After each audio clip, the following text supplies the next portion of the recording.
வெளிநாட்டுக்கு போகணும்னு ஆசை. ஆனால் அவனுக்கு எந்த மொழியும் தெரியாது. இருந்தாலும் சமாளிச்சுக்கலாம்னு முடிவு பண்ணிட்டு கிளம்பிட்டான். ஏதோ ஒரு தேசத்துக்கு போய் சேர்ந்தான். அங்கே அவனுக்கு யாரையும் தெரியாது. அவங்க என்ன மொழியில் பேசிக்கிறாங்க அப்படிங்கிறது கூட புரியல. என்ன பண்ணுறதுன்னு யோசனை பண்ணிட்டு ஒரு இடத்துல நின்றுக்கிட்டு இருக்கிறான். எதிர ஒரு பெரிய கட்டடம், நிறைய பேர் உள்ளே போயிட்டு இருக்கிறாங்க. இவனும் அவங்க பின்னாடியே உள்ளே போனான். ஒரு பெரிய அறை, அலங்காரம்லாம் பண்ணி வச்சிருக்கிறாங்க. நிறைய பேர் சாப்பிட்றதுக்காக உட்காந்துருக்குறாங்க. இவனுக்கு நல்ல பசி, அதனால் இவனும் உட்காந்தான். சாப்பாடு போட்டாங்க, சாப்பிட்டான். அன்பான உபசரிப்பு.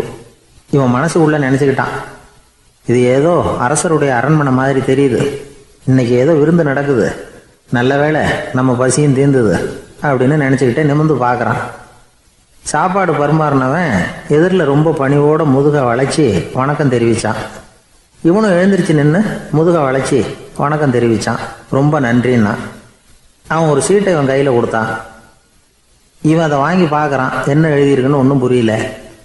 சரி, இந்த நாட்டில் தங்களுடைய நன்றியை சீட்டில் எழுதி தான் கொடுப்பாங்க போல இருக்கு அப்படின்னு நினச்சிக்கிட்டு மறுபடியும் நன்றின்னா.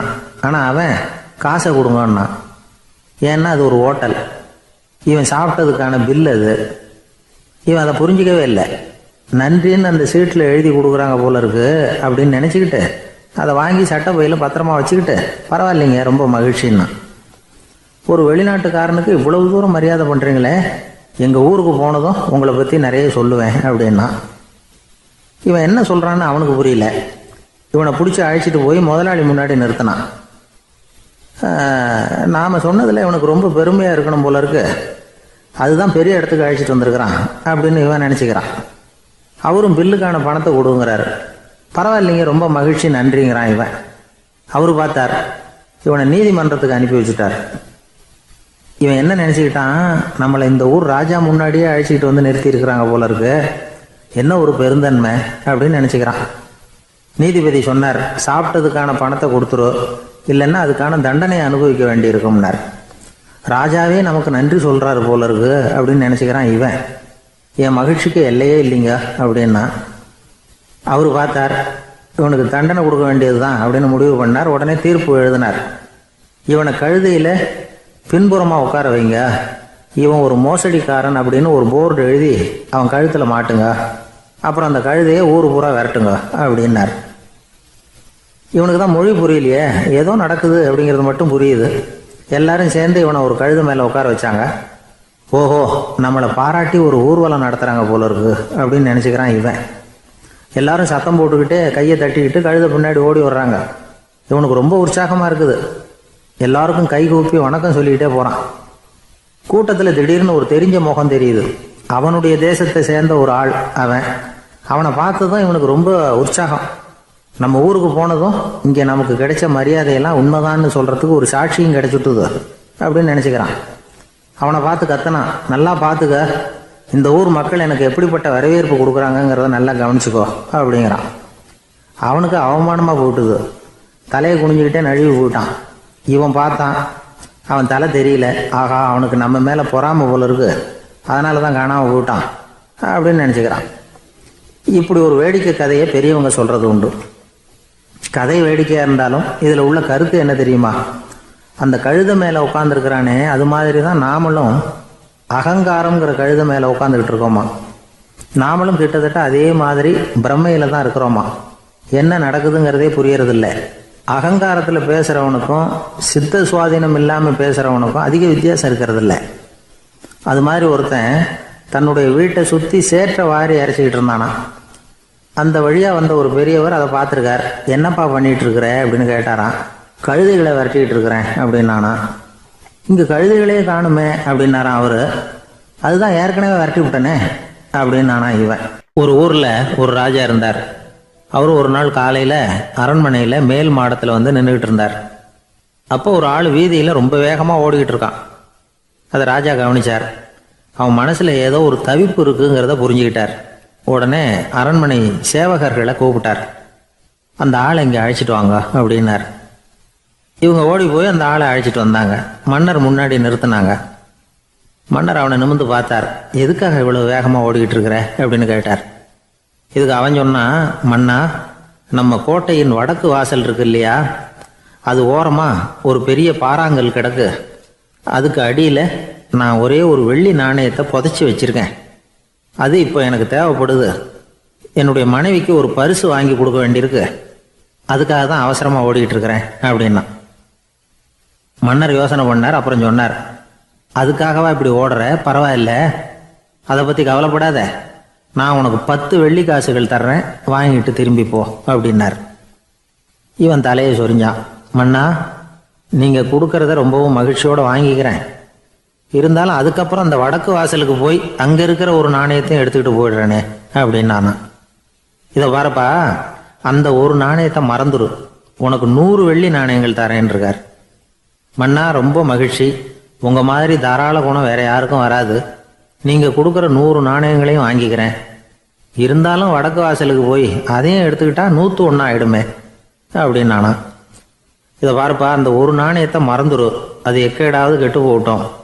நான் உனக்கு 100 பொற்காசுகள் தரேன், அதையாவது வாங்கிட்டு வந்த வழியிலேயே திரும்பி போடுன்னாரான். தங்க நாணயங்களே தரேன்னு சொல்கிறீங்க, தாராளமாக வாங்கிக்கிறேன். இருந்தாலும் வடக்கு வாசலுக்கு போய் அப்படின்னு மறுபடியும் ஆரம்பித்தான். அரசர் பொறுமை இழந்துட்டார். கடைசியாக ஒரு முடிவுக்கு வந்துட்டார். இதை பாருப்பா, உனக்கு என்னுடைய ராஜ்யத்திலேயே பாதியை கொடுத்துட்றேன், அப்படியாவது திருப்தியாக திரும்பி போ அப்படின்னாராம். மன்னா, உங்களுடைய பெருந்தன்மைக்கு ஈடு இணையே கிடையாது. தேசத்திலேயே பாதி பிரித்து கொடுக்குறேன்னு சொல்கிறீங்க. அதனால் உங்ககிட்ட ஒரு சின்ன வேண்டுகோள் அப்படின்னானா. சொல்லுன்னாராம் மன்னர் ஆர்வமா. இவன் மெதுவாக ஆரம்பித்தான். அப்படி இந்த ராஜ்யத்தை 2ஆக பிரிக்கிறப்போ அந்த வடக்கு வாசல் இருக்கிற பக்கத்தை என்கிட்டயே கொடுத்துருங்கோ அப்படின்னானா. மன்னர் அசந்து போயிட்டார். இந்த கதை எதுக்காகன்னு கேட்டால், மனம்ங்கிறது ஒரு குரங்குங்கிறத புரிஞ்சுக்கிறதுக்காகத்தான். உன்னை பிடிச்சிக்கிட்டா லேசில் விடாது. அப்படிப்பட்ட மனசை அறிவு தான் வழி நடத்தணும். அதில் தான் வாழ்க்கையின் வெற்றி அடங்கியிருக்குது. ஒரு சின்ன பையன் தெருவில் அழுதுகிட்டு இருந்தான். ஏன்பா அழுகுறேன்னு ஒரு பெரியவர் கேட்டார். 1 ரூபா காசை இங்கே தொலைச்சுட்டேன் அப்படின்னா. சரி, அதுக்காக அழாத, அதுக்கு பதிலாக 10 ரூபா தரேன், இந்தா வச்சுக்கோன்னு கொடுத்தாரு. அந்த 10 ரூபாயை வாங்கி சட்டப்பையில் போட்டுக்கிட்டு அதை விட அதிகமாக சத்தம் போட்டு அழ ஆரம்பிச்சுட்டான். மறுபடியும் ஏன்டா அழறேன்னு கேட்டார் பெரியவர். அந்த 1 ரூபாயும் கிடச்சிட்டுதுன்னா இப்போ என்கிட்ட 11 ரூபா இருக்குமே, இப்போ 10 ரூபா தானே இருக்குது அப்படின்னு சொல்லிவிட்டு அழறான். சங்கீத வித்வான்களில் பல வகை உண்டு. சில குறிப்பிட்ட ராகங்களை பாடுறதுல அவங்களுக்கு பெருமை வர்றது உண்டு. ஆனால் ஒருத்தர் இருந்தார், அவரால் ஒரு ராகத்துக்கே பெருமை வந்தது. அந்த ராகத்தை அவர் வாசித்து கேட்கணும் அப்படின்னு சொல்லுவாங்க. அது என்ன ராகம்னா தோடி ராகம். சரி, அந்த வித்வான் யாருன்னா அவர் தான் திருவாவடுதுறை ராஜரத்னம் பிள்ளை. பேராசிரியர் கல்கி ஒரு சமயம் தம்முடைய பத்திரிகையில் எழுதினாராம். அதை அப்படியே படிக்கிறேன் கேளுங்களேன். ஆகா, ஸ்ரீ ராஜரத்னம் பிள்ளையின் தோடி ஆலாபனையை முதலில் கேட்டபோது அவருடைய கற்பனையை விட்டு தள்ளுங்கள். நம்முடைய மனதில் என்னென்ன இன்பமயமான கற்பனைகள் எல்லாம் உதித்தன. குழந்தை தாயிடம் கொஞ்சம் குரலை கேட்டோம், அன்னை குழந்தையிடம் கொஞ்சம் குரலை கேட்டோம், ரதியும் மன்மதனும் பேசிக்கொண்ட காதல் மொழிகளை கேட்டோம், முருகன் சிவபெருமான் செவிகுளிர மொழிந்த உபதேசத்தை கேட்டோம், கலைமகள் கவிஞனுக்கு அருளிய ஆசி மொழிகளை கேட்டோம், நாரத முனிவருடைய தம்பூரா சுருதியை கேட்டோம், ராவணன் தன் எலும்பை ஒடித்து வீணையாகச் செய்து வாசித்த கானத்தை கேட்டோம், கானப் பறவைகளின் கலகல ஒலியை கேட்டோம், கோலக் குயில்களின் குரல் இனிமையை கேட்டோம். இப்படிலாம் பேராசிரியர் கல்கி விமர்சனம் எழுதியிருக்கிறார். திருவாவடுதுறை ராஜரத்னம் பிள்ளை அவர்களுடைய வாசிப்பை கேட்டுட்டு TN ராஜரத்னம் பிள்ளை இறந்து போனார். அப்போ கவிஞர் கண்ணதாசன் எழுதினார், செவியனில் ஓடி எங்கள் சிந்தையில் ஓடி இந்த புவியெல்லாம் ஓடி நின்பார் பொங்கிய தோடி வேறிங்கு எவரிடம் போகும் ஐய இனி அதை காப்பார் யாவர் அவிந்தனின் சடலத்தோடே அவிந்தது தோடிதானும் அப்படின்னு எழுதினாராம். அந்த அளவுக்கு அவருடைய தோடியை ரசித்தவர்கள் உண்டு. அதே மாதிரி தோடின்னா என்னன்னு தெரியாமலே அவரை ரசித்தவங்களும் அந்த காலத்தில் உண்டு. அதாவது ஒரு பெரிய சபையில் இவர் வாசிச்சுக்கிட்டு இருக்கிறார். பாதியில் ஒரு பெரிய மனுஷன் உள்ளே வந்தார். அவர் உடம்புல பட்டு வேஷ்டி, ஜருகை, அங்கவஸ்திரம், வாயில் வெத்தலை, வாசனை புகையில, காதில் வைரக்கடுக்கன், கழுத்தில் தங்க சங்கிலி, கை விரல் பூரா மோதிரம், கையில் ஒரு வெள்ளி வெத்தலை புட்டி, உதவிக்கு 2 பேர் பக்கத்தில். இவ்வளவு பந்தாவோடு வரார் கச்சேரி கேட்கறதுக்கு. இப்படி வந்தவர் முதல் வரிசையில் உட்கார்ந்தார். வித்வான் வாசித்து முடித்ததும் இவர் அவரை பார்த்து, ஐயா, நீங்கள் தோடி வாசிக்கிறதுல ரொம்ப கெட்டிக்காரர்னு கேள்விப்பட்டிருக்கேன். அதை கேட்கறதுக்காக தான் மெனக்கிட்டு வந்திருக்கிறேன். அதை வாசிங்களேன் அப்படின்னாராம் இந்த பெரியவர். ராஜரத்னம் பிள்ளைக்கு ஒன்றும் புரியல. ஏன்னா இது வரைக்கும் அவர் வாசிச்சுக்கிட்டு இருந்ததே அந்த தோடி ராகத்தை தான். அதை வாசித்து முடித்ததும் அதை வாசிங்களேன்னு இவர் கேட்குறார். அப்படின்னா இவரோட ஞானம் எப்படிப்பட்டது? இவ்வளவும் கேட்டுட்டு இப்படி கேட்குறாரே அப்படின்னு அவர் யோசிச்சிருக்கிறார் ராஜரத்னம் பிள்ளை. உடனே என்ன பண்ணார் தெரியுமா? பக்கத்தில் ரொம்ப சாதுவாக சுருதி போட்டுக்கிட்டு இருந்த ஒரு முதுகில் ஓங்கி ஒரு குத்து விட்டாராம். அவருக்கு ஒன்றும் புரியல, எதுக்கு நம்மளை அடிக்கிறார் இவர், நம்மளை குத்துறாரு வித்வான்னு. அவர் அதிர்ச்சியால் இவர் நிமிர்ந்து பார்த்துருக்கார். அப்போ ராஜரத்னம் பிள்ளை சொன்னாராம், ஏய்யா ஐயா பெரிய மனுஷன், என்னுடைய பரம ரசிகர், தோடி ராகம் கேட்கணுங்கிறதுக்காக இவ்வளவு தூரம் வந்திருக்கிறார், வந்து வரிசையில் உட்காந்துருக்கார். நீ இந்த சமயம் பார்த்து தோடி ராகம் வாசிக்கிற நாதஸ்வரத்தை வீட்டில் வச்சுட்டு வந்துட்டியே, இப்போ ஐயாவுக்காக அந்த ராகத்தை நான் எப்படி வாசிக்கிறது அப்படின்னு சொல்லிவிட்டு மறுபடியும் முதுகில் ஒரு அடி கொடுத்தாராம். அடி வாங்கினவருக்கே சிரிப்பு அடக்க முடியலையா. எனக்கு இது மட்டும்தான் சார் தெரியும், இதை தவிர வேற எதுவும் தெரியாது அப்படின்னு சொல்லிக்கிட்டே காலம் தள்ளுறவங்க ரொம்ப பேர். அவங்கெல்லாம் கஷ்டப்பட வேண்டியிருக்கும். ஒருத்தர் தன்னுடைய தொழிலில் ரொம்ப கெட்டிக்காரராக இருக்கலாம், அதுக்காக எப்பவும் அதே ஞாபகத்தில் இருந்துக்கிட்டு உலகியல் அறிவு இல்லாமல் இருந்துடக்கூடாது, அது ஆபத்து. இதுக்காக நம்ம தாத்தா பாட்டிலாம் ஒரு கதை சொல்லுவாங்களே, கேள்விப்பட்டிருக்கீங்களா? ஒரு சமயம் ஒரு 4 பேர் சேர்ந்து வெளியூருக்கு பிரயாணம் போனாங்களாம். அந்த 4 பேர் எப்படி தெரியுமா? ஒருத்தர் வேதாந்தி, இன்னொருத்தர் சங்கீத வித்வான், 3வது ஆள் வைத்தியர், 4வது ஆள் ஜோசியர். இவங்க 4 பேரும் நண்பர்கள். அதனால் சேர்ந்து புறப்பட்டாங்க. வழியில் ஒரு ஊரில் தங்கினாங்க. இருட்டி போச்சு. அதனால் இன்றைக்கி ராத்திரி இங்கேயே தங்கி இருந்துட்டு நாளைக்கு புறப்படலாம் அப்படின்னு தீர்மானம் பண்ணாங்க. சாப்பாட்டுக்கு என்ன பண்ணுறது? அங்கேயே கடத்தெருவுக்கு போய் சாமான்லாம் வாங்கியாந்து சமைச்சி சாப்பிட்லாம்னு முடிவு பண்ணாங்க. 4 பேர் இருக்கிறதுனால ஆளுக்கு ஒரு காரியமாக செய்யலாம் அப்படின்னு வேலையை பிரிச்சுக்கிட்டாங்க. வைத்தியர் கரிகாய் வாங்க போனார், வேதாந்தி எண்ணெய் வாங்க போனார், ஜோசியர் பலசரக்கு வாங்க போனார், சங்கீத வித்வானுக்கு சமைக்கிற வேலை. எல்லாம் சரி. ஆனால் நடந்தது என்ன தெரியுமா? கடைத்தெருவுக்கு காய்கறி வாங்க போனார்ல வைத்தியர், அங்கே போய் மார்க்கெட்டில் பார்த்தார். ஒவ்வொரு கறிகாயாக எடுத்து பார்த்தார். இது பித்தம், உடம்புக்கு ஒத்துக்காது, இது வாயு, உடம்பு ஒத்துக்காது அப்படின்னு ஒவ்வொன்றா தள்ளினார். கடைசியில் ஒன்றுமே தேரல, வெறுங்கையோடு திரும்பி வந்துக்கிட்டு இருக்கிறார். எண்ணெய் வாங்க போனார் வேதாந்தி, அவர் ஒரு தொன்னையில் எண்ணெயை வாங்கினார். பேசாமல் அதை எடுத்துகிட்டு வர வேண்டியது தானே, முடியல. அவருடைய வேதாந்த மூளை சிந்திக்க ஆரம்பிச்சுட்டுது. இந்த தொன்னைக்கு எண்ணெய் ஆதாரமா அல்லது எண்ணெய்க்கு தொன்னை ஆதாரமா அப்படிங்கிற ஆராய்ச்சியில் இறங்கினார். என்னாச்சு தெரியுமா? அப்படி கவுத்து பார்த்தார். வாங்கின எண்ணெய் பூராவையும் வழியில் கொட்டிவிட்டு வெறும் தொண்டையோடு சேர்ந்தார். பலசரக்கு வாங்க போனார் ஜோசியர், அவர் ஒரு வழியில் பார்த்தாரு. வழியில் வந்தவங்களெல்லாம் அங்கங்கே ஒரு மரத்தடியில் உட்கார வச்சு அவங்களுக்கெல்லாம் ஆர்வம் சொல்ல ஆரம்பிச்சிட்டார். அப்படி ஒவ்வொருத்தராக சொல்லி முடிச்சுட்டு கடத்தருக்கு போய் சேர்ந்தார். இவர் அங்கே போய் சேர்றதுக்குள்ளே ரொம்ப நேரம் ஆகிட்டுது. கடையெல்லாம் பூட்டி விட்டு போயிட்டாங்க.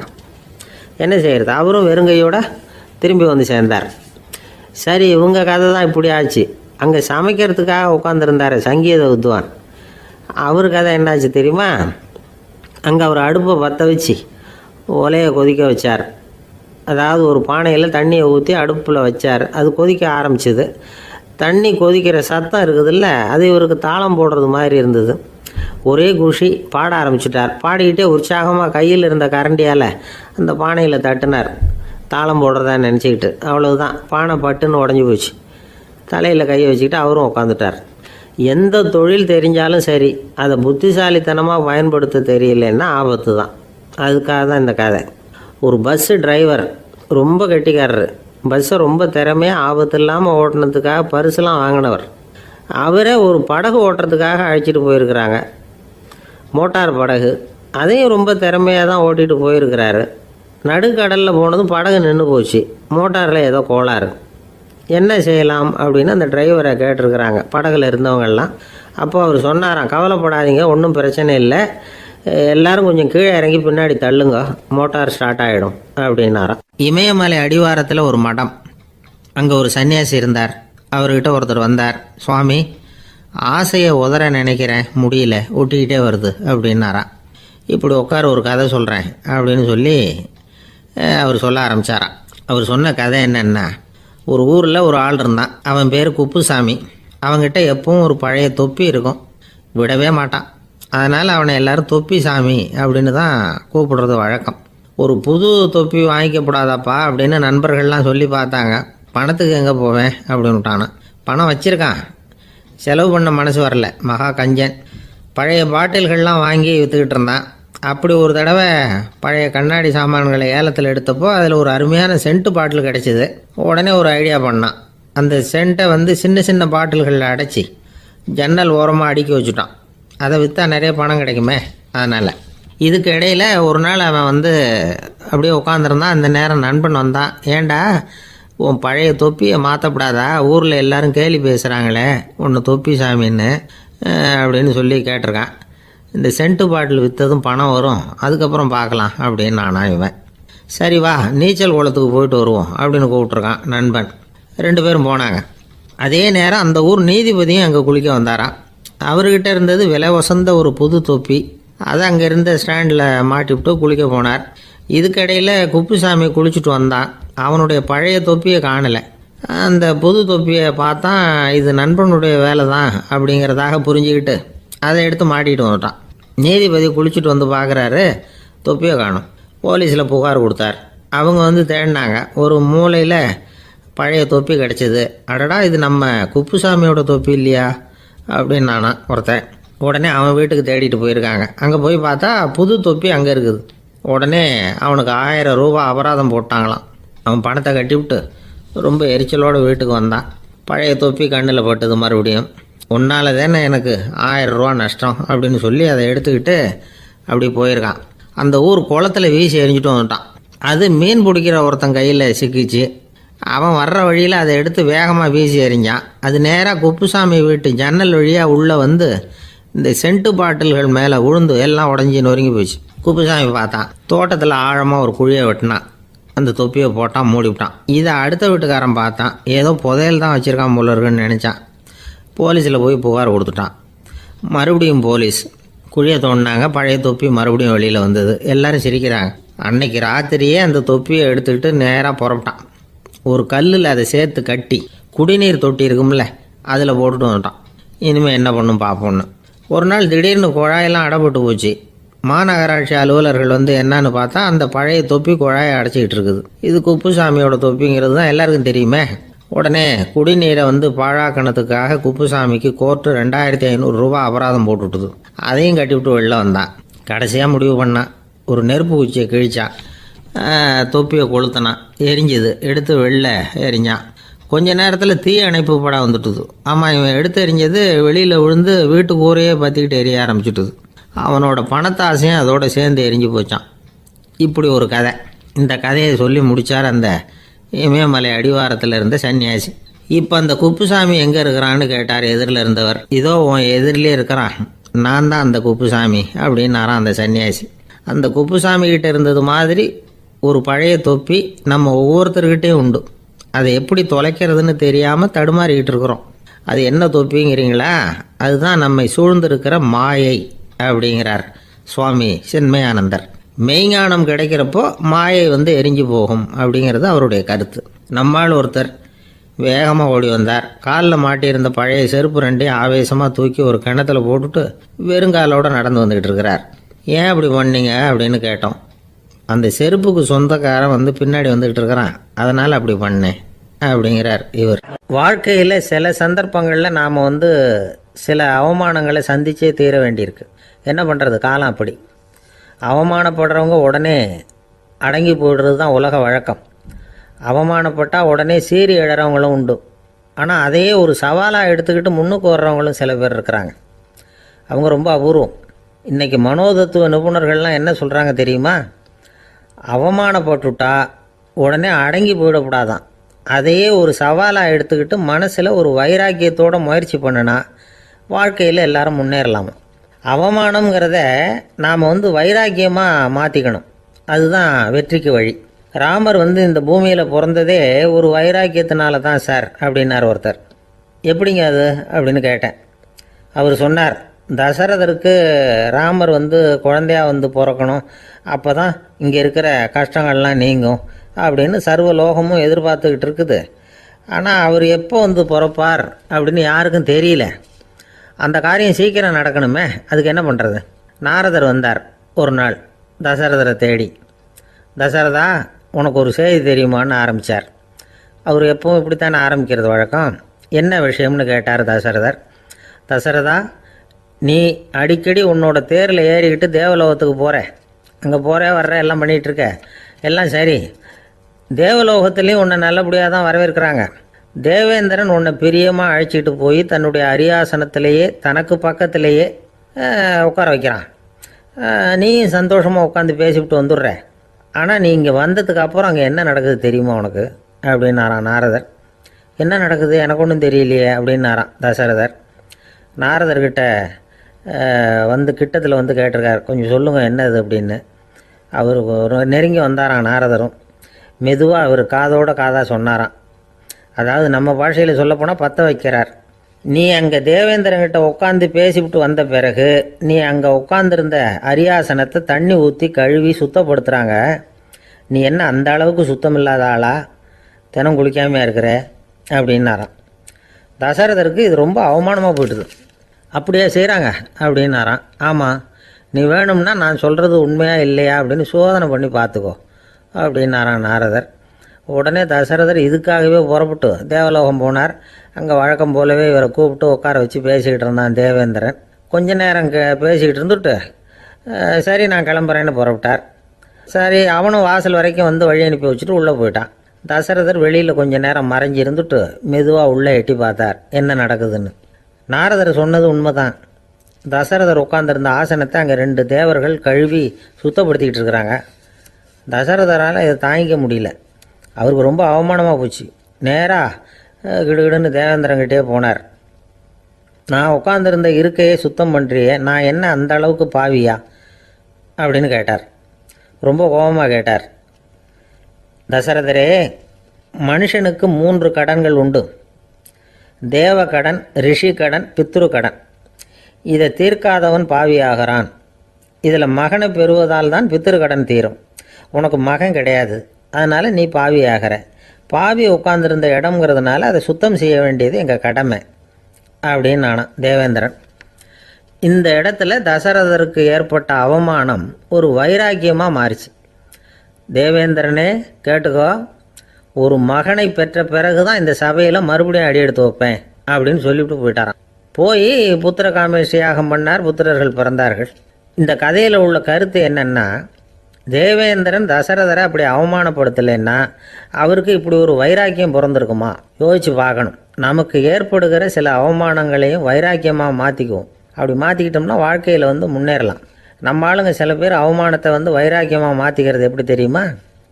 நம்மக்கிட்ட ஒரு பையன் சொன்னான், எங்கள் அப்பா என்னை எல்லாருக்கும் முன்னாடி வச்சு திட்டிவிட்டார், பொறுப்பு இல்லாமல் ஊர் சுற்றுறேன்னு சொல்லி அவமானப்படுத்தி விட்டார். இனிமேல் நீ என் முகத்திலேயே முழிக்காதரா போடான்னு வேற சொல்லிவிட்டார். எனக்கு ரோஷம் வந்துட்டுது. அந்த அவமானத்தை வைராக்கியமாக மாற்றிக்கிட்டேன். அன்னையிலேருந்து அவர் முகத்திலேயே முழிக்கிறதில்ல அப்படின்னா. அப்படியான்னு கேட்டோம். ஆமாங்க, அவர் வீட்டில் இல்லாத நேரமாக பார்த்து உள்ள சமையல் கட்டுக்கு போய் சாப்பிட்டுட்டு நைஸாக வெளியில் வந்துடுவேன் அப்படிங்கிறான் அவன். ஒரு கடைக்கு போனேன், 5 ரூபா பணத்தை எடுத்து கொடுத்தேன். ஒரு தினசரி பத்திரிக்கையை கேட்டேன். அவர் உடனே அங்கே அடுக்கி வச்சுருந்த பத்திரிகையில் ஒன்று எடுத்து என் கையில் கொடுத்தார். வாங்கிக்கிட்டேன். மீதி பணத்தை எடுத்தார். அதையும் என் கையில் கொடுக்கணும்ல, கொடுக்கல. எதிரில் இருந்த பலகையில் வச்சு எடுத்துக்க சொன்னார். எப்பவும் அவர் அப்படி தான் பண்ணுவார். நானும் எடுத்துக்கிட்டு வந்துடுவேன். இவர் ஏன் இப்படி பண்ணுறாருங்கிறது எனக்கு ரொம்ப நாளாக ஒரு சந்தேகம். ஒரு நாள் அவர்கிட்டயே இதை கேட்டுவிட்டேன். ஏங்க, நீங்கள் உங்கள் கடைக்கு வந்து பொருள்கள் வாங்குறவங்களுக்கு நீங்கள் பாக்கி சில்லறையை கொடுக்குறப்போ பலகையில் வச்சு விட்றீங்க, கையில் கொடுக்க மாட்டேங்கிறீங்களே, ஏன் அப்படின்னு கேட்டேன். காசை கையில் கொடுத்தா நம்மக்கிட்ட இருக்கிற லட்சுமி போயிடுவா சார் அப்படின்னார். அதாவது பணம் செலவாயிடும் அப்படின்னு அர்த்தமா. இன்னொரு நண்பர், அவர் ஒரு நாள் வழக்கத்துக்கு மாறாக ரொம்ப சோகமாக உட்காந்துருக்கிறார். ஏங்க என்னாச்சு, ஏன் இப்படி கப்பலே கவிழ்ந்தது மாதிரி உட்காந்துருக்குறீங்க அப்படின்னு கேட்டேன். கப்பலே கவிழ்ந்திருந்தா கூட நான் இப்படி கவலைப்பட மாட்டேன் சார், வேற ஒன்று நடந்து போச்சுன்னார். என்னன்னு கேட்டேன். என் உச்சந்தலையில் பல்லி ஒன்று விழுந்துட்டுதுன்னார். அதுக்காகவா இப்படி அப்படின்னு ஆச்சரியப்பட்டேன். ஆமாங்க, பல்லி உச்சந்தலையில் விழுந்தால் பலன் என்னன்னு பஞ்சாங்கத்தில் பார்த்தேன், மரணம்னு போட்டிருக்கு அப்படின்னு சொல்லிவிட்டு அவர் தொடர்ந்து கவலைப்பட ஆரம்பிச்சிட்டார். இப்படியும் ஒருத்தர். என் கூட வேலை பார்க்குற ஒருத்தர் எப்படி தெரியுமா, தினமும் வலது காலை வச்சு தான் ஆஃபீஸுக்கு உள்ளே நுழைவார்.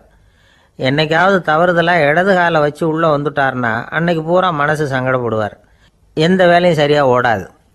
கேரம் போர்டு ஆடுற ஒருத்தர் எப்போ ஆட உட்காந்தாலும் ஸ்ட்ரைக்கரை கை தவறி கீழே விழுற மாதிரி பண்ணி அதுக்கப்புறம் அதை எடுத்துக்கிட்டு ஆட உட்காருவார். ஏன்னா எப்போவோ ஒரு தடவை நிஜமாகவே அது கை தவறி கீழே விழுந்திருக்குது. அன்னைக்கு பிரமாதமாக ஜெயிச்சுட்டார். உடனே ஒரு முடிவுக்கு வந்துட்டார், கை தவறுனா லாபம் அப்படின்னு. அதுக்கப்புறம் அதையே பழக்கமாக்கிக்கிட்டார். பூனை குறுக்க போனால் சகுனம் சரியில்லைன்னு நினைக்கிறவங்க உண்டு. ஆனால் ஒருத்தர் எப்படி தெரியுமா, அவர் வெளியில் கிளம்புற சமயம் பக்கத்து வீட்டு ரேடியோவில் மியாவ் மியாவ் பூனைக்குட்டின்னு பாட்டு சத்தம் கேட்டால் கூட போதும், சகனம் சரியில்லைன்னு பிரயாணத்தை கேன்சல் பண்ணிவிடுவார்.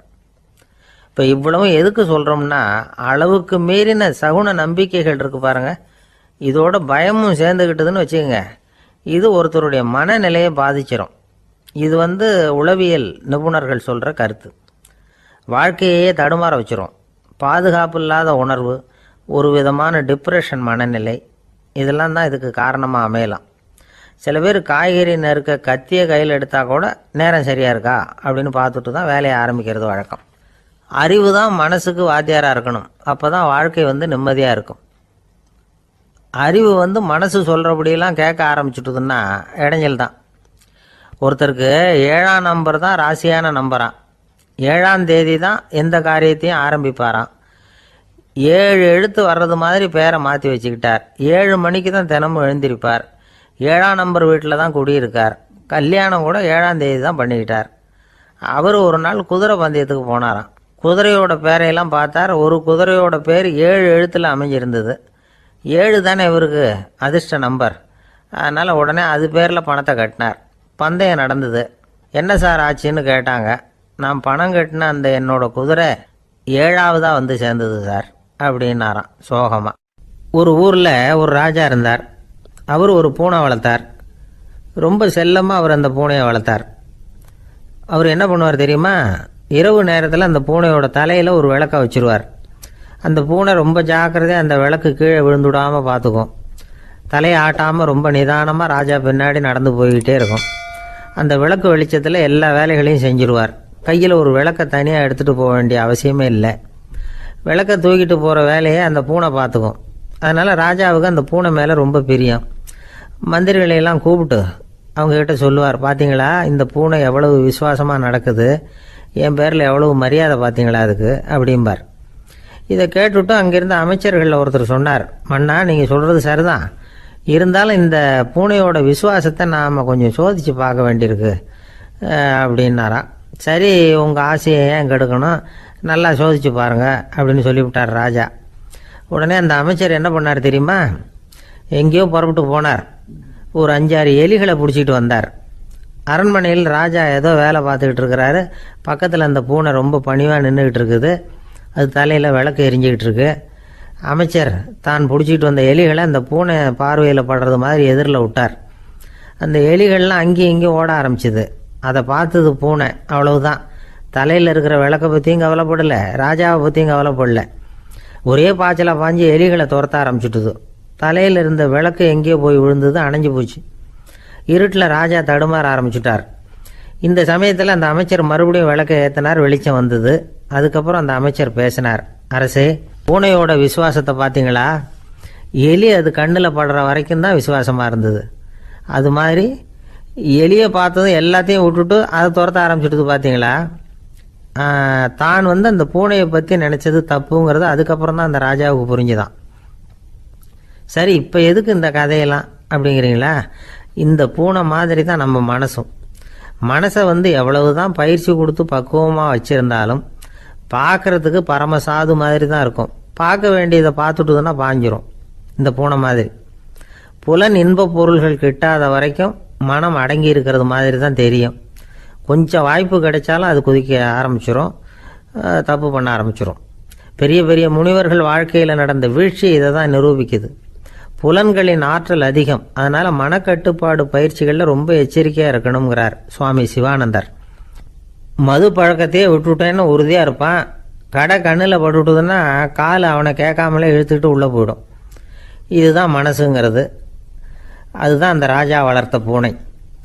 நம்மால் ஒருத்தன் அந்த ராஜா பூனை தலையில் விளக்க வச்சது மாதிரி இவன் தன்னுடைய தலையிலேயே ஒரு விளக்கை ஏற்றி வச்சுக்கிட்டு என்னத்தையோ தேட ஆரம்பித்தான்.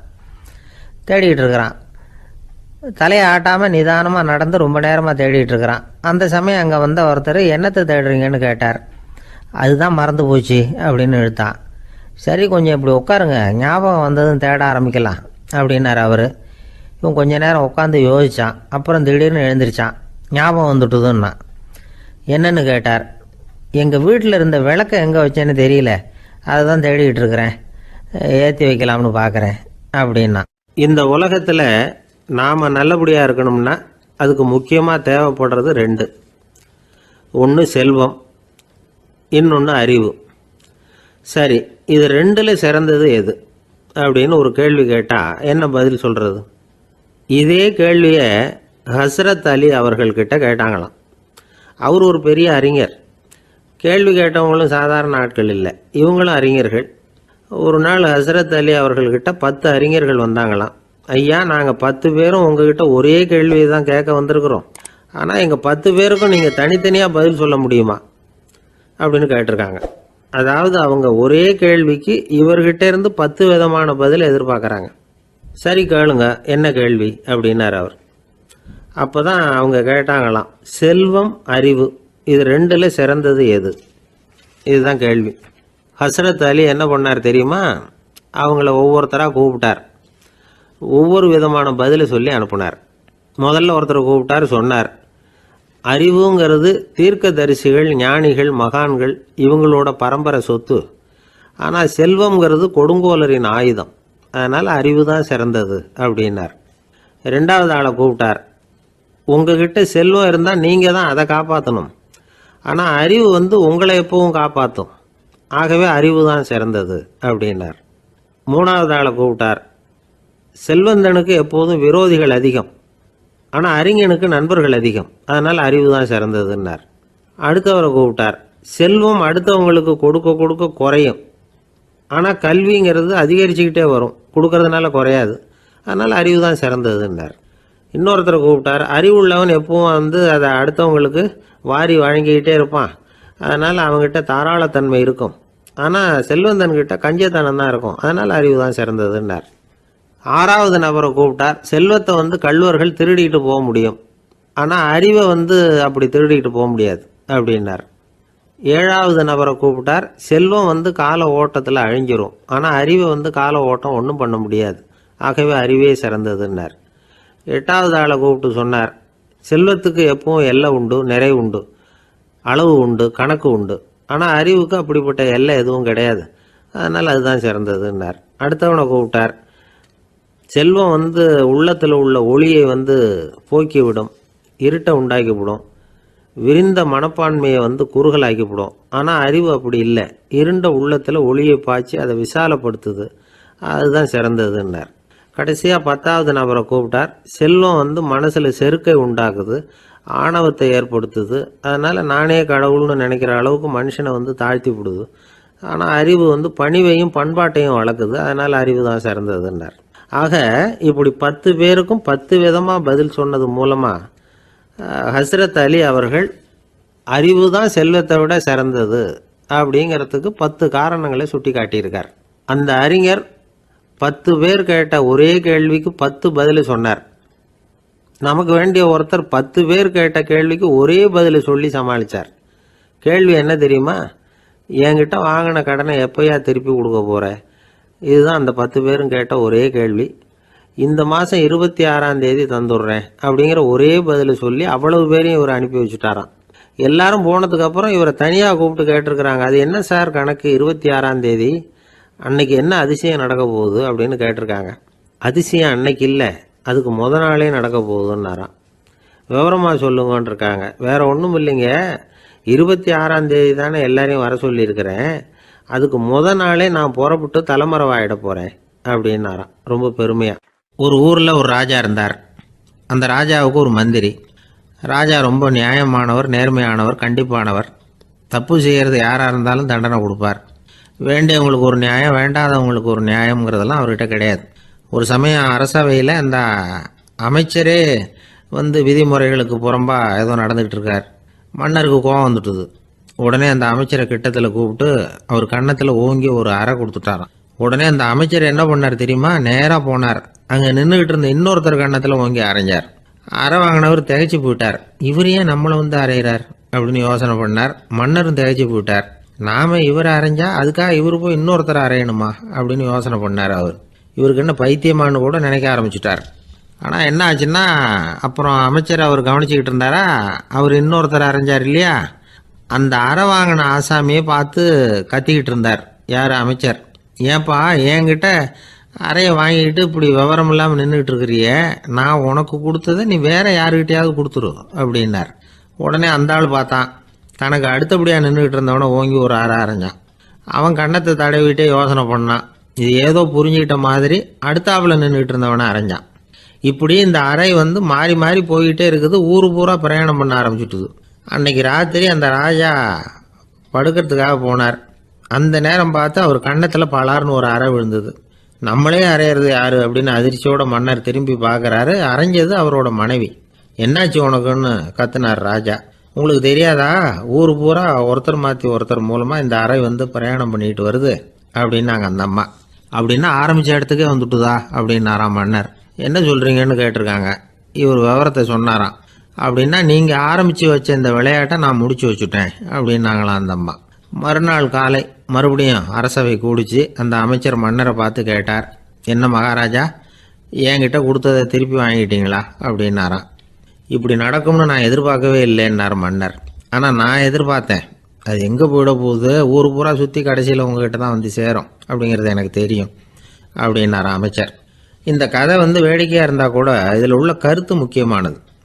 இந்த உலகத்தில் பல கருத்துக்கள் இப்படி தான் மாறி மாறி சுற்றி வந்துக்கிட்டே இருக்குது. நம்மளும் ஒருத்தன் தன்னுடைய நண்பன் ஒருத்தனை கடத்தரில் பார்த்தான். உடனே ஓடி போய் பலார்னு ஒரு அறை கொடுத்தானான். அவன் கன்னத்தை தடவிட்டு ஏன்டா என்ன அரைஞ்சேன்னு கேட்டிருக்கான். நீ ஏன்டா என்னை முட்டாள்னு என் மனைவிட்ட போய் சொன்னேன் அப்படின்ட்டுருக்கான் அவன். உன்னை ஒரு முட்டாள்னு சொன்னதுக்காகவா நீ என்ன அரைஞ்ச அப்படின்னு கேட்டிருக்கான் இவன். டேய், நான் அதுக்காக அறையலப்பா, அது ஒரு பெரிய ரகசியம். நான் முட்டாளுங்கிறது அந்த ரகசியத்தை நீ வந்து ஏன் எங்கள் வீட்டில் போய் சொன்னேன், அதுக்காக தான் அரைஞ்சேன் அப்படின்னு நான் அவன். ஒரு இலக்கிய கூட்டம் ஏற்பாடு பண்ணியிருக்கிறோம், நீங்கள் அவசியம் வந்து அதில் பேசணும் அப்படின்னு கேட்டுக்கிட்டார் ஒருத்தர். வேணாங்க, 4 பேருக்கு முன்னாடி வந்து நிற்கிறதுனா எனக்கு ரொம்ப கூச்சமாக இருக்கும் அப்படின்னாரு இவர். ஏன் சார் இன்னமும் குழந்த மாதிரி கூச்சப்படுறீங்களே அப்படின்னார் அவர். அவரை ஒரு மாதிரியாக சமாளித்து அனுப்பி வச்சுட்டு அதுக்கப்புறம் அதை பற்றி இவர் யோசித்து பார்த்துருக்கார். சில நிபுணர்கள் எழுதியிருக்கிறத படித்தும் பார்த்துருக்கிறார். மனோதத்துவ நிபுணர்கள் என்ன சொல்கிறாங்க தெரியுமா? 10லேருந்து 20% குழந்தைகள் பிறக்கிறப்பவே கூச்ச சுபாவம் கொண்டதாக தான் இருக்குதான். ஒரு தாத்தா தன்னோட பேர பிள்ளைய ஆசையாக கூப்பிடுறார் விளையாட்டு காட்ட, அதை அழுதுகிட்டு ஓடி போகுது. ஒரு அம்மா தன்னோட பிள்ளைய பள்ளிக்கூடத்தில் சேர்க்கறதுக்காக கூப்பிட்டுக்கிட்டு போகிறாங்க. அந்த புள்ள அம்மாவோட முந்தானையில் ஒளிஞ்சிக்கிட்டு வெளில வரமாட்டேங்குது. இவங்களெல்லாம் எப்படி சமாளிக்கிறது? குழந்தைகளோட கூச்ச சுபாவத்தை போக்குறது எப்படி? இதுக்கு நிபுணர்கள் சில யோசனைகளை சொல்லியிருக்கிறாங்க. மற்றவங்களுக்கு முன்னாடி என் பையனுக்கு கூச்சம் ரொம்ப அதிகம் சார், மற்றவங்க பார்த்தா ரொம்ப வெக்கப்படுறான் இப்படி சொல்கிற அப்பாக்கள் உண்டு. என் பையன் புது மனுஷால பார்த்தா அட்டையாக ஒட்டிக்குவான் சார் அப்படின்னு சொல்கிற அப்பாக்களும் உண்டு. இப்படிலாம் குழந்தைகளுக்கு வந்து முத்திரை குத்துறது ரொம்ப தப்பான். புதுசாக யாராவது வீட்டுக்கு வந்தால் குழந்தை தானாக தன்னோட கூச்சத்தையும் பயத்தையும் போக்கிக்கிட்டு சகஜமாக மாறி வர்றதுக்கு வாய்ப்பு கொடுக்கணுமா. ஒரு கூட்டத்துக்கோ அல்லது சொந்தக்காரங்க கல்யாணத்துக்கோ குழந்தைய அழைச்சிட்டு போகிறீங்க, அங்கே போய் கட்டாயப்படுத்தி குழந்தைய மற்றவங்க கிட்ட பேச சொல்லக்கூடாது. சில சமயம் குழந்தை தானாக தன்னுடைய கூச்ச சுபாவத்தை விட்டு பேசுறதுக்கு முன் வந்தால் அதை பாராட்டணும். குழந்தை கலகலப்பு இல்லாமல் மௌனமாக இருந்ததுன்னா அதையும் கண்டுக்கக்கூடாது. குழந்தை பேச ஆரம்பித்தா அதை ஆர்வத்தோடு கவனிக்க தெரியணும். கலந்து உரையாடுற பழக்கத்தை வீட்லேயே ஆரம்பிக்கலாம். கேட்டதுக்கு பதில் சொல் அப்படின்னு நீங்கள் அதிகாரம் பண்ணிகிட்டு இருக்கக்கூடாது. அது வந்து குழந்தைக்கு பேசுகிற சந்தர்ப்பத்தை குறைச்சிருமா. இப்போ நாம் அதிகாரம் பண்ணால் கேலி செய்கிற பழக்கம் குழந்தைகளை வந்து ரொம்ப பாதிச்சிருமா. பெரியவங்களானதுக்கு அப்புறமும் சில பேர் கூச்சத்தோடவும் பயத்தோடவும் இருக்கிறதுக்கு இதுதான் காரணம். சின்ன வயசில் அவங்கெல்லாம் ஏதாவது கேலிக்கு ஆளாகி இருப்பாங்க. 2வது குழந்தை மூத்த குழந்தைய வந்து கேலிக்கு ஆளாகிற சந்தர்ப்பங்களை கண்டு கேலி பண்ணினா அது இளம் நெஞ்சங்களை விட்டு நீங்கிறதே இல்லையா. எப்பவும் குழந்தையோட நடை உடை பாவனைகளை பற்றி சொல்லிக்கிட்டே இருக்கக்கூடாதான். அதுவே கூச்ச சுபாவத்தை கொண்டுட்டு வந்துருமா. அப்பா எங்கேன்னு யாராவது கேட்டால் இது மாதிரி இன்ன காரியத்துக்காக வெளியில் போயிருக்கார், இத்தனை மணிக்கு திரும்பி வருவார் அப்படின்னு சொல்கிற அளவுக்கு குழந்தைகளை பழக்கப்படுத்தி வைக்கணும். ஃபோன்லேயே யாராவது விசாரித்தா கூட இது மாதிரி பதில் சொல்லு அப்படின்னு சொல்லணும். சின்ன சின்ன மீட்டிங்கில் 4 வார்த்தை பேச தயார் பண்ணலாம். ஒரு கடையிலையோ அல்லது ஹோட்டல்லையோ ஏதாவது விவரம் கேட்கணும்னா உங்கள் குழந்தைய தைரியமாக அனுப்புங்க. குழந்தைகள் பணிவாகவும் பொறுமையாகவும் விவரம் கேட்குறப்போ கூச்ச சுபாவம் தானாக போயிடும். சின்ன வயசுலேயே இப்படிலாம் பழக்கப்படுத்தினா தான் வருங்காலத்தில் தைரியமாக இந்த சமுதாயத்தில் வாழ முடியும். இல்லைன்னா 60 வயசுலேயும் அடுப்பங்கரையை விட்டு வெளில வர்றதுக்கு கூச்சப்பட்டுக்கிட்டு தான் இருக்க வேண்டியிருக்கும். இந்த காலத்து பிள்ளைங்க எவ்வளவோ பரவாயில்ல, எதுக்கும் தயங்குறதில்ல, கூச்சப்படுறதில்ல. ஒரு அம்மா அடுப்பங்கரையிலேருந்து சத்தம் போட்டாங்க, டேய் ராமு, தயவு பண்ணி அந்த டிவியை நிறுத்துறா, அந்த பெண்ணோட குரல் மகா மோசம், அடுப்பங்கரையில் இருக்கிற என்னாலேயே அதை சகிச்சிக்க முடியல அப்படின்னாங்களாம். உடனே பையன் கொஞ்சம் கூட தயங்காமல் பதில் சொல்கிறான், அம்மா இந்த குரல் டிவியிலேருந்து வரல, எழுத்த விட்டு மாமி தான் இங்கே வந்திருக்கிறாங்க, அவங்க தான் இப்போ என்னோட பேசிக்கிட்டு இருக்கிறாங்க அப்படின்னு. நான் வங்க நாவலாசிரியர் சரத் சந்திரர் ஒரு நண்பர் அவர்கிட்ட வந்தார். வழக்கமாக எல்லா எழுத்தாளர்கள்கிட்டையும் கேட்குற ஒரு கேள்வியை கேட்டார். நீங்கள் எழுத்துத்துறைக்கு வந்தது எப்படி? இதுதான் கேள்வி. அதை தெரிஞ்சு என்ன பிரயோஜனம்னார் சரத் சந்திரர். சும்மா சொல்லுங்களேன், தெரிஞ்சுக்கிறேன் அப்படின்னார் வந்தவர். சரி சொல்கிறேன்னு ஆரம்பித்தார். நான் ரங்கூனில் வேலை பார்த்துக்கிட்டு இருந்தேன். சம்பளம் பத்தல, வேலையும் பார்த்துக்கிட்டு ஒரு பலசரக்கு கடை வைக்கலாம்னு நினச்சேன். என்னால் மளிகை கடை வச்சு சரியாக நடத்த முடியுமாங்கிற சந்தேகம் என் மனைவிக்கு. அதை சோதனை பண்ணி பார்க்கணுங்கிறதுக்காக சில பொருள்களின் அளவு, அதோட விலை, இப்படி சிலதை சொல்லி எல்லாத்தையும் மனக்கணக்காக கூட்டி போட சொன்னாங்க. என்னால் சரியாக கூட்டி சொல்ல முடியல. உங்களால் மளிகை கடை நடத்த முடியாதுன்னு சொல்லிவிட்டாங்க. உடனே என்ன பண்ணுறது, வேறு வழி இல்லை, கதை எழுத ஆரம்பிச்சிட்டேன் அப்படின்னார். கேட்டவருக்கு சிரிப்பு வந்துட்டு தான். சரத் சந்திரர் ஒரு பக்கம் சீரியஸான நாவல்கள், சிறுகதைகள் எழுதியிருந்தாலும் அவருடைய இன்னொரு பக்கம் வேற விதம். நண்பர்கள்கிட்ட பேசும்பொழுதும் சரி, அவர்களுக்கு கடிதங்கள் எழுதும்போதும் சரி, கேலியும் கிண்டலும் நகைச்சுவை உணர்வும் அதிகமாக இருக்கும். காந்திஜி ஒரு சமயம் கல்கத்தாவுக்கு வந்திருந்தார். தேசபக்தர்கள் பல பேர் அவர்கிட்ட பேசிக்கிட்டு இருந்தாங்க. அப்போது சரத் சந்திரரும் அங்கே இருந்தார். கிரண் சங்கர் ராய் அப்படிங்கிறவரும் அங்கே இருந்தார். அவர் சொன்னாராம், காந்திஜியோட பழகிய முதல் வங்காளி நான் தான். போயர் யுத்த காலத்தில் இவர் லண்டனுக்கு வந்திருந்தப்போ என்கிட்ட தான் வங்காள மொழி கற்றுக்கிட்டார் அப்படின்னாராம். உடனே சரத் சந்திரர் காந்திஜியை பார்த்து, இவர் உங்களுக்கு வங்காள மொழி கற்றுக் கொடுத்தது உண்மைதானா அப்படின்னாராம். ஆமான்னாராம் காந்தி. அதனால தான் உங்களால் வங்காள மொழி கற்றுக்க முடியல அப்படின்னாராம். எல்லாரும் சிரிச்சாங்களாம். சரத் சந்திரர் சாம்தாபேர் அப்படிங்கிற கிராமத்தில் தங்கியிருந்தார். ஒரு இலக்கிய நிகழ்ச்சியில் கலந்துக்கிறதுக்காக. அதுக்காக ஒரு கல்கத்தாவுக்கு போக வேண்டிய சூழ்நிலை. அதுக்காக புறப்பட்டார். அந்த சமயத்தில் பின்னாடி இருந்து யாரோ அவரை கூப்பிட்டாங்க. இப்படி கூப்பிட்டவரை பார்த்து இன்னொருத்தர் யாரோ அதட்டி இருக்கிறாங்க. போகிறவரை ஏன் இப்படி கூப்பிடுறீங்க அப்படின்னு. ஏன் கூப்பிட்டா என்னன்னு கேட்டிருக்கார் சரத் சந்திரர். புறப்படுறவங்கள பின்னாடி இருந்து கூப்பிடுறது அபசகுனம், போகிற இடத்துல ஏதாவது ஆபத்து வரலாம் அப்படின்னு அதுக்கு விளக்கம் கொடுத்துருக்கிறார் அவர். உடனே சரத் சந்திரர் சொன்னாராம், இதோ இவங்க என்ன இலக்கிய கூட்டத்துக்கு அழைச்சிட்டு போகிறாங்களே, இதை விட வேற என்ன ஆபத்து வந்துட போகுது அப்படின்னாராம். இப்படி சரத் சந்திரருக்கு இயல்பாகவே நகைச்சுவை உணர்வு உண்டு. அவருடைய நண்பர் ஒருத்தர் வீட்டுக்கு கூப்பிட்டுருந்தார். அங்கே ஒரு கச்சேரிக்கு ஏற்பாடு பண்ணியிருந்தாங்க. சரத் சந்திரருக்கு இயல்பாகவே கச்சேரியில் நீண்ட ஆலோசனையெல்லாம் கேட்கறதுக்கு பொறுமை இருக்காது. அதனால் மெதுவாக பாட போகிறவர் எப்படி அப்படின்னு கேட்டிருக்கார். அவருக்கு ரொம்ப நல்லா பாட தெரியும் அப்படின்னு சொல்லியிருக்கிறாங்க. அதுக்கு சரத் சந்திரர், பாட தெரியுங்கிறது சரி, பாட்டை நிறுத்த தெரியுமா, அதை சொல்லுங்கள் முதல்ல அப்படின்னாராம். ஒரு பெரியவர் உட்கார்ந்துருக்கிறார். அவரை சுற்றி அவருடைய தோழர்கள் உட்காந்துருக்கிறாங்க. ஏதோ ஒரு முக்கியமான செய்தியை அவர் அவங்களுக்கு சொல்லிகிட்டு இருக்கிறார். அவங்களும் ஆர்வமாக கேட்டுக்கிட்டு இருக்கிறாங்க. இந்த சமயத்தில் யாரோ ஒரு ஆள் வேகமாக அங்கே வர்றார். வர்ற வேகத்திலேயே எனக்கு ஏதாவது உதவி செய்யுங்க அப்படின்னு கேட்டுக்கிட்டே வர்றார். கேட்கறது உதவி, ஆனால் குரல் மிரட்டுறது மாதிரி இருக்குது, அதட்டி கேட்கறது மாதிரி இருக்குது. இதை கேட்டதும் அந்த பெரியவர் ஆத்திரப்படலை, ஆனால் அவரை சுற்றி இருந்தவங்க ஆத்திரப்பட்டாங்க.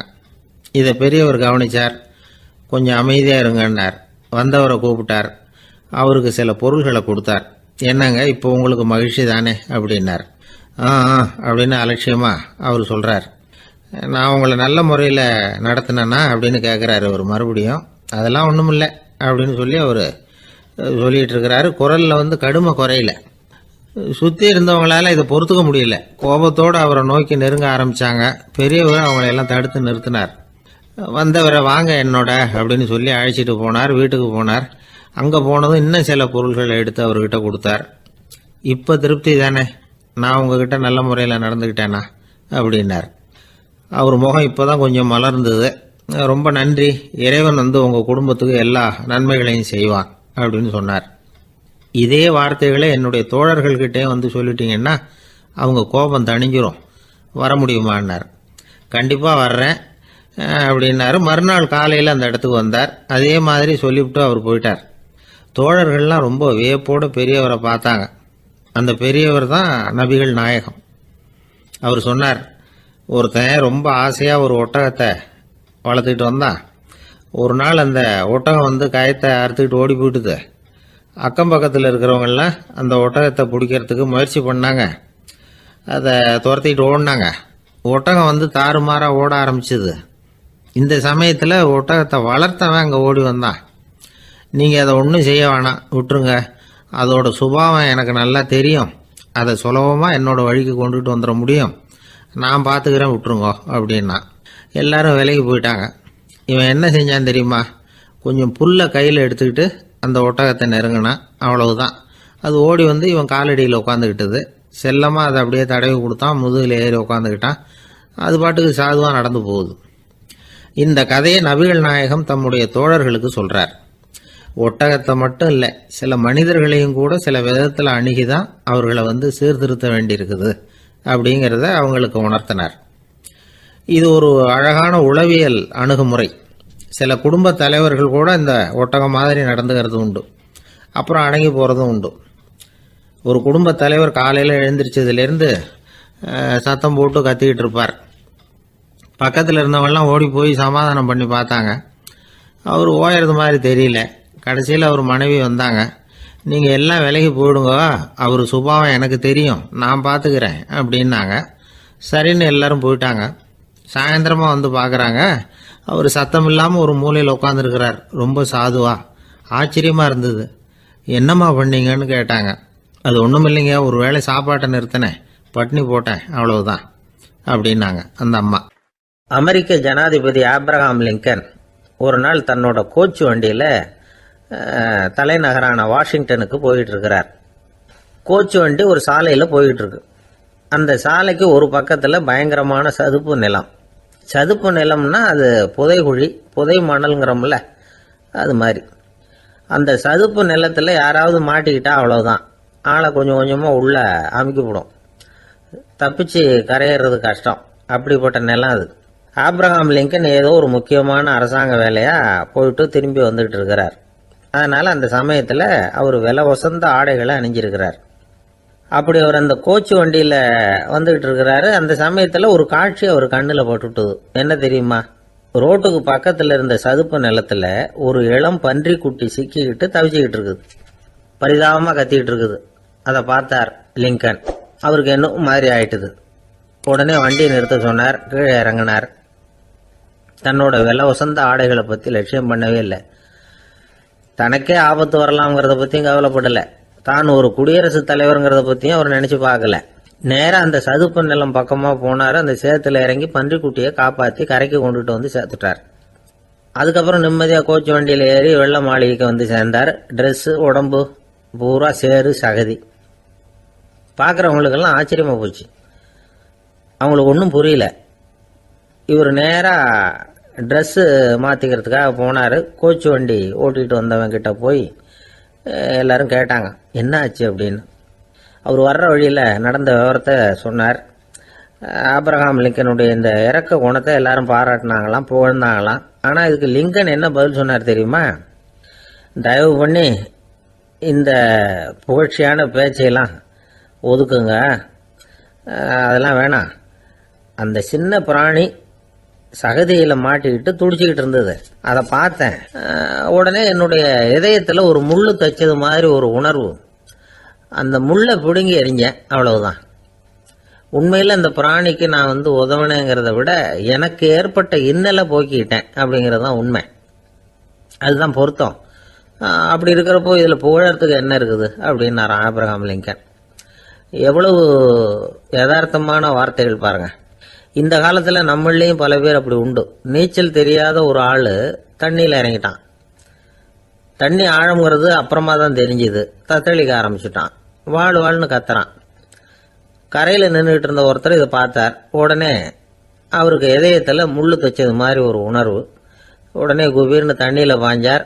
அவரை காப்பாற்றி கரைக்கு கொண்டுட்டு வந்து சேர்த்தார். இதை பார்த்துக்கிட்டு இருந்த இன்னொருத்தர் காப்பாற்றின அந்த ஆளை பாராட்டி புகழ்ந்தார்.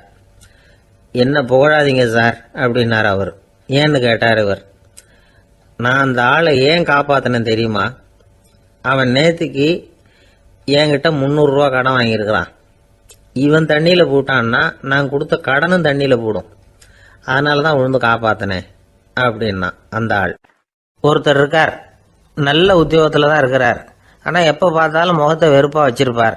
அப்படியே வருவார் போவார். ஏன் சார் இப்படி இருக்கிறீங்க அப்படின்னு விசாரித்தோம். ஏன்டா இந்த வேலைக்கு வந்தோம்னு இருக்கு சார் அப்படின்னார். உங்கள் வேலை உங்களுக்கு பிடிக்கலையா அப்படின்னு கேட்டோம். இல்லைன்னார். இப்படிப்பட்டவங்க வெற்றிகரமான வாழ்க்கை வாழ முடியாது. இது நிபுணர்கள் கருத்து. வேலையை நேசிக்க தெரிந்தவர்கள் வெற்றி பெறுவார்கள் அப்படிங்கிறாங்க அவங்க. எந்த துறையாக இருந்தாலும் சரி, அந்த துறையில் வெற்றிகரமாக இருக்கிறவங்கள விசாரித்து பாருங்க. எனக்கு என்னுடைய வேலை ரொம்ப பிடிக்கும் அப்படின்னு சொல்கிறவங்களா தான் இருப்பாங்க. அப்படி இருந்தால் தான் அது வெற்றிகரமாக இருக்க முடியுது அவங்களால. ஒருத்தனுக்கு பிடித்தமான பொழுதுபோக்கே அவனுடைய தொழிலாக இருந்துட்டுதுன்னா அவனை மாதிரி கொடுத்து வச்சவன் வேற யாரும் இல்லை அப்படிங்கிறார் பெர்னாட் ஷா. ஒரு தடவை மன்னர் ஹுமாயூன் உயிரை தண்ணீர் முண்டு ஊற்றுகிற தொழிலாளி ஒருத்தர் காப்பாற்றினாராம் அந்த ஹுமாயூன் உயிரை. உடனே மன்னர் கேட்டிருக்கார், உனக்கு என்ன வேணும்னாலும் கேளு தரேன், உயர் பதவி வேணுமா அப்படின்னு கேட்டாராம். மன்னா, மக்களின் தாகம் தீர்க்கக்கூடிய இந்த பணியை விட உயர்ந்தது உண்டா அப்படின்னாராம் அந்த தொழிலாளி. அவரால் அவருடைய வேலையை நேசிக்க முடிஞ்சுது. அதனால் மகிழ்ச்சியாக இருக்க முடிஞ்சுது. நாமெல்லாம் அப்படி இல்லை. வேலை கிடைக்கிற வரைக்கும் கிடைச்சா போதும் அப்படின்னு இருக்கோம். கிடைச்சதுக்கப்புறம் ஏன்டா அந்த வேலைக்கு வந்தோம்னு ரொம்பவும் அழுத்துக்குவோம். சரி, நாம் இருக்கிற இடத்துல நாம் வெற்றிகரமாக இருக்க வழி உண்டா அப்படின்னா உண்டுன்னு சொல்கிறாங்க. அதாவது மன இயல் நிபுணர்கள் இருக்கிறாங்க இல்லையா, அவங்க அதுக்கு முக்கியமாக 6 வழிகள் சொல்கிறாங்க. நீங்கள் ஒரு அலுவலகத்தில் வேலை பார்க்குறவரா அப்படின்னா இதை கேளுங்க. அதாவது உங்கள் மேலதிகாரி எதிர்பார்ப்புக்கு தகுந்த மாதிரி உங்கள் வேலை இருக்குதா?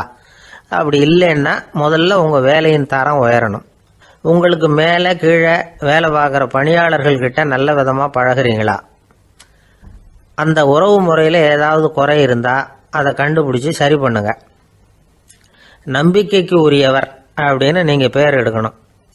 நீங்கள் எடுக்கிற முடிவு நல்ல முடிவாக தான் இருக்கும் அப்படின்னு அடுத்தவங்க சொல்லணும். உங்கள் தோற்றத்துக்கு முக்கியத்துவம் கொடுங்க. இது மனம் உடல் ரெண்டும் சம்பந்தப்பட்டது.